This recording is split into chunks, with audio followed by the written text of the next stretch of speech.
事實上，而家市面大部分嘅朱古力都係嚟自比利時。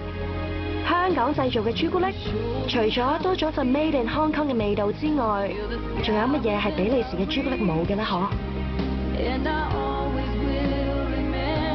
準備呢一個做朱古力出嚟賣嘅時間咧，都去過好多地方度，即係睇過人哋啲朱古力點做啦。例如比利時啊、法國啊、意大利啊、瑞士咁樣，都參觀過好多朱古力廠，亦都揾到一啲佢哋本身嘅弱點同埋優點出嚟。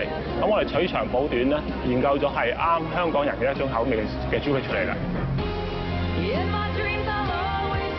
其實最主要香港人中意食朱古力咧，係冇咁甜啦。咁我哋唔加任何嘅糖分落去嘅。咁另外係要新鮮啦，食落去嗰個朱古力個香味要好濃郁啦，唔好太苦啦。咁呢個係同佢哋歐洲嘅朱古力好大分別。